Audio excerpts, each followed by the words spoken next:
All right, deep divers, welcome back. Ready to untack another classic. Always. What are we diving into today?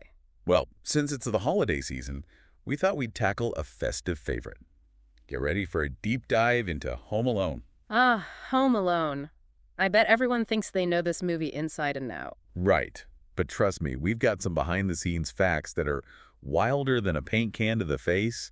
I mean, did you know they almost went with a totally different vibe for those bumbling burglars, Harry and Marv? Wait, really? I always thought they nailed the whole comedic villain thing. Oh, they did, but get this. They actually considered playing them as straight-up scary. Whoa, hold on. You're telling me they almost ditched the slapstick for, like, a thriller vibe? It's true. Daniel Stern, who played Marv, even said they initially aimed for a more menacing approach. Huh, interesting.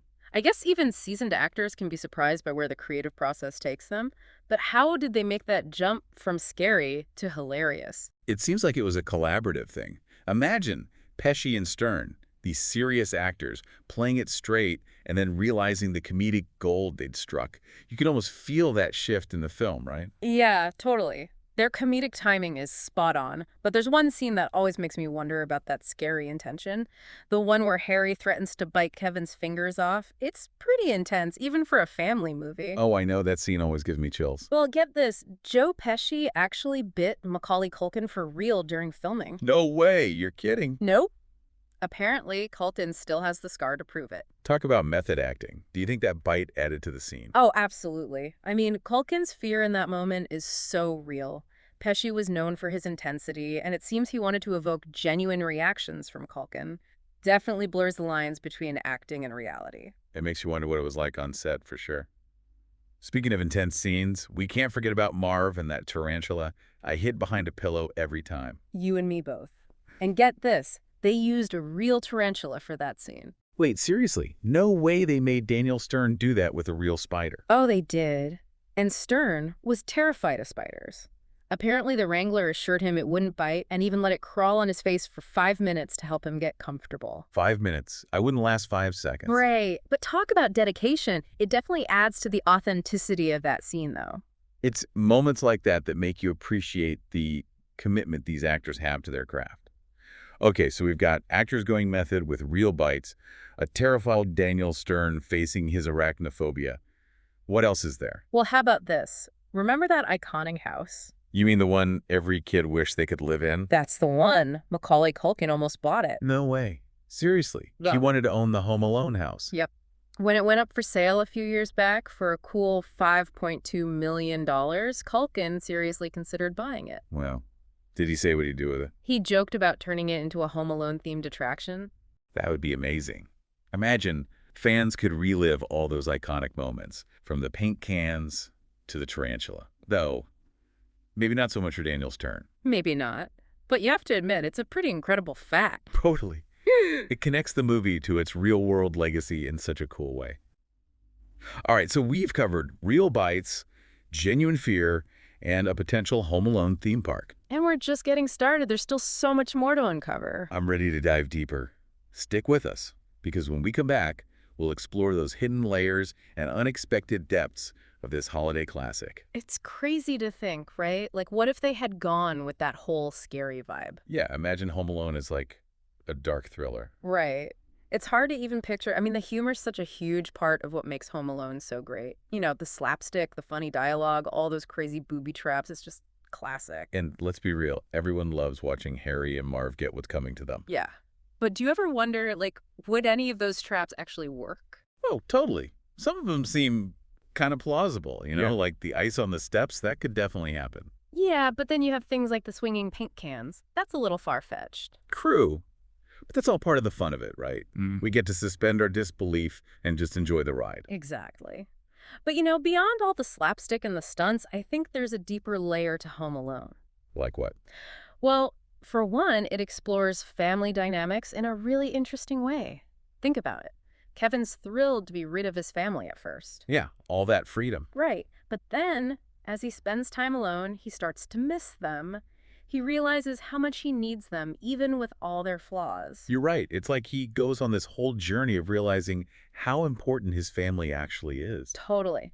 It's not just about outsmarting the bad guys, it's about Kevin's emotional growth, too. I never really thought about it that way before. It adds a whole other dimension to the movie. Right.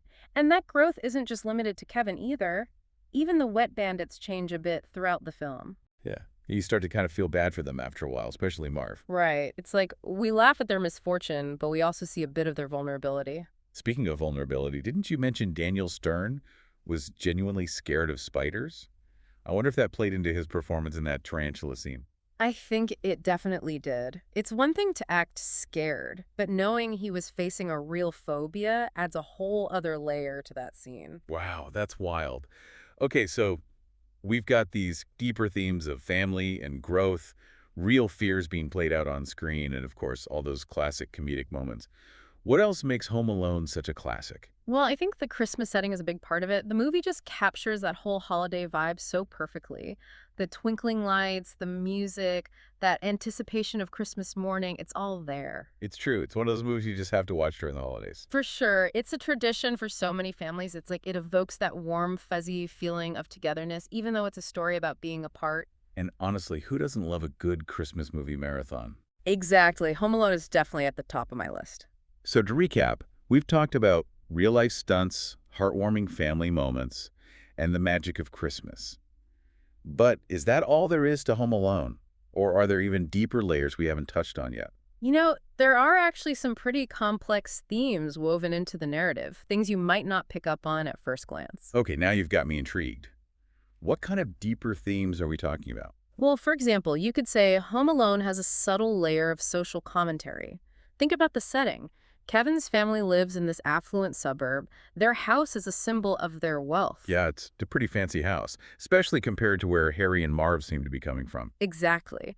The Wet Bandits are these lower-class criminals who target these wealthier homes. So there's this interesting contrast between Kevin's world and the world the burglars come from. You're saying it kind of touches on class differences. Right. It's never stated directly, but the movie definitely hints at those social disparities, the desperation that can drive some people to crime. Wow, I never would have picked up on that just watching casually. Hmm. You're really making me rethink everything I thought I knew about Home Alone. It's a lot deeper than it first appears. That's the beauty of these deep dives, right? We get to uncover all these new meanings and insights we might have missed before. Well, I'm definitely ready to dive even deeper. Stick with us, folks, because when we come back, we'll explore those deeper layers of Home Alone. We'll talk social commentary, the lasting impact of this movie on pop culture, and more. Welcome back, Deep Divers. So we left off talking about those surprising deeper layers in Home Alone, right? Like, who knew this Christmas classic had so much to unpack? Right. It's more than just booby traps and holiday hijinks. And you were saying there's a whole layer of social commentary, especially when it comes to class. Yeah, think about it. You've got Kevin's family living in that huge house, a picture of wealth and privilege, right? And then you have Harry and Marv, who seem to be coming from a totally different world. Yeah, it's never stated outright, but you can definitely sense those differences. Like, their motivations for targeting Kevin's house might stem from something deeper. Exactly. There's that element of desperation, like maybe they feel they have no other choice. Makes you think about the systems that create those kinds of inequalities in the first place. It's pretty thought-provoking for a movie that's so funny and heartwarming. It's true. Home Alone manages to blend those elements together, the humor, the heartwarming stuff, and then these subtle hints of social commentary. It's a pretty clever approach. Totally. So, besides social commentary, what else is there? Well, I think the physical comedy deserves a shout out. Those booby traps are iconic. They're legendary. Which one's your favorite? Ooh, that's a tough one.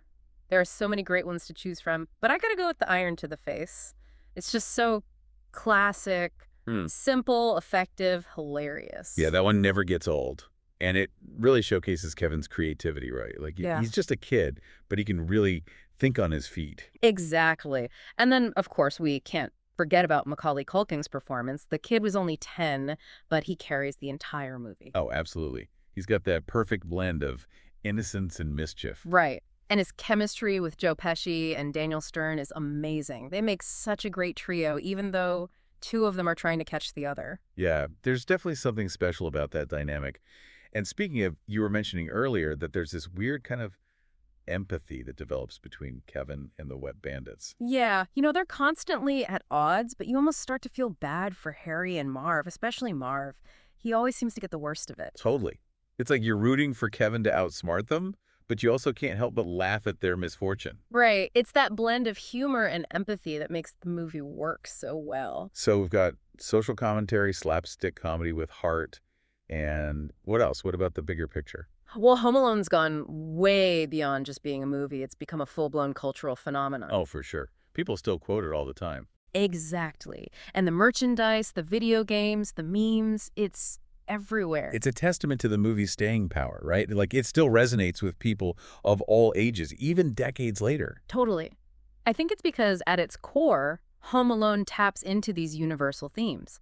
Family, belonging, that feeling of home. That's a great point. Everyone, no matter who they are, can relate to those ideas. So we started this deep dive thinking we knew Home Alone, but Turns out there's a lot more to it than meets the eye. right, from real tarantulas to method acting bites to social commentary to lasting cultural impact, I'd say this deep dive was a success. Absolutely. So listeners, next time you watch Home Alone, try to see it with fresh eyes. You might be surprised at what you discover. And hey, if you enjoyed this deep dive, be sure to subscribe for more. We'll be exploring all sorts of fascinating topics, diving deep into everything from movies and books to history and culture. So until next time, keep exploring, keep learning, and keep diving deep.